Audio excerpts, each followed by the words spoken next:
Dans cet exercice, nous allons recréer ce logo. Ce logo qui est composé de deux courbes qui s'emboîtent une dans l'autre. Et ce qu'on peut voir apparaître, on peut avoir apparaître en négatif ici un S dans le logo. Donc, pour commencer, je vais simplement cacher ce logo. J'ai besoin de créer des cercles. Donc, un premier cercle, je vais prendre mon outil ellipse et je clique sur le canevas. J'ai besoin d'un cercle de 400 pixels par 400 pixels. J'utilise mon outil de sélection. Je vais presser sur le V pour aller sortir mon outil de sélection. Et je me mets centré. J'ai besoin d'un deuxième cercle. Dans ce cas-ci, je vais faire un cercle de 200 pixels par 200 pixels. Je prends toujours mon outil de sélection avec la lettre V. Et je vais venir le positionner au centre de mon grand cercle. Comme j'ai les repères commentés, on peut faire ici repères commentés, ben, c'est beaucoup plus facile de placer les cercles. Illustrator me donne un coup de main pour pouvoir placer mon cercle au centre comme ça. J'ai besoin encore d'un autre cercle. Ce cercle-là va faire 100 pixels par 100 pixels. Je prends mon outil de sélection. Je viens placer au centre, mais à l'intersection en haut de mon grand cercle, ce cercle-là. Donc, ce cercle-là, je devrais le faire pivoter pour l'amener peut-être un petit peu plus ici sur le côté. On a l'outil de rotation qui me permet de faire tourner des objets. Dans ce cas-ci, si je fais tourner mon objet, il va tourner par rapport à son centre de lui-même. Moi, je voudrais le faire tourner, mais par rapport à ce centre-là ici. Donc, l'outil de rotation, on peut cliquer où on veut et le point de registre de rotation va changer. Donc, si je le mets ici. Ce que je peux faire aussi, c'est que si je tiens Alt enfoncé, on voit que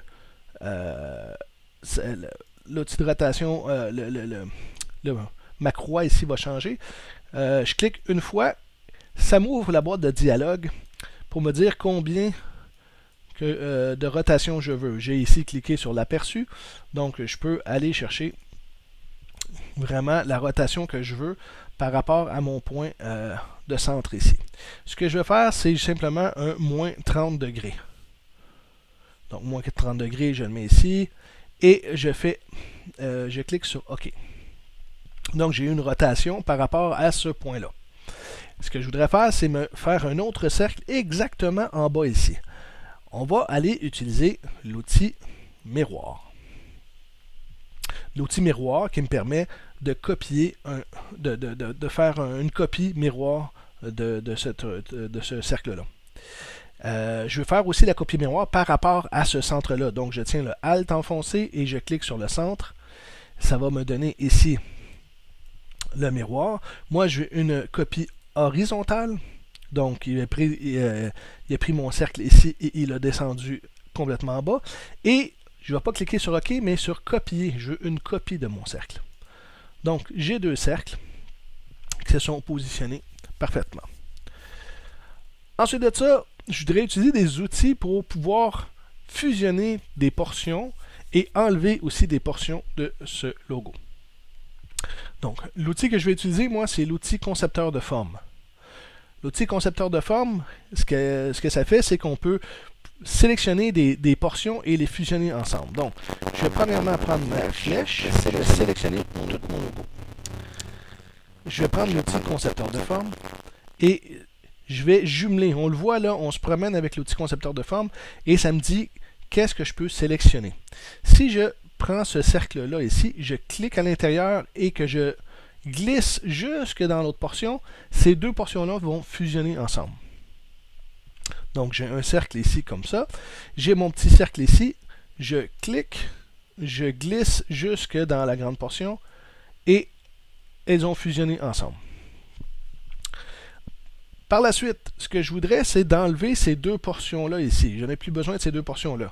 Ce que je vais faire, c'est que simplement, je vais appuyer sur le Alt. Et là, on le voit qu'au lieu d'un plus, j'ai un moins qui apparaît. Donc, je vais cliquer, glisser toujours en maintenant le Alt enfoncé et relâcher la souris. Donc, j'ai ma première forme ici de mon logo.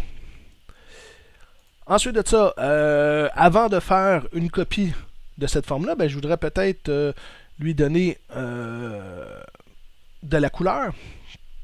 Donc, mon logo, je vais le mettre sans contour. Donc, j'ai sélectionné mon logo. Je m'en viens ici en haut. Je vais lui dire sans contour. Et ensuite de ça, pour la couleur d'avant-plan, la couleur de remplissage, je voudrais aller chercher un dégradé. Donc, dans ma palette des indispensables, j'ai l'outil dégradé ici. Je vais simplement cliquer sur le dégradé et on m'applique un dégradé de noir de blanc à noir. Bon, moi, c'est pas du blanc-noir. Je vais simplement double-cliquer sur le marqueur et je vais aller me chercher une couleur peut-être jaune. Je vais aller cliquer sur le deuxième marqueur, double-cliquer sur le deuxième marqueur et je vais aller me chercher peut-être une couleur orange. Vous pouvez choisir les couleurs qui vous intéressent. Donc, j'ai ma portion de logo comme ça ici. Je voudrais en faire une copie et encore là faire un effet de miroir. Donc, on va avoir une autre fonctionnalité pour faire un miroir. Je sélectionne ma courbe, bouton de droite, je vais faire transformation et miroir. Encore là, moi ce que je veux, c'est ici, c'est pas un miroir horizontal, mais bien vertical. Donc je vais faire vertical ici. On le voit, la forme a changé de côté. Et j'en veux une copie. Donc je me retrouve à avoir deux morceaux. Je vais simplement déplacer ce morceau-là à l'intérieur de l'autre. J'essaie de le placer soit avec la souris ou simplement avec les flèches du clavier. Des fois, c'est un petit peu plus précis. Donc, on positionne pour nous donner peut-être quelque chose qui sera pas mal égal.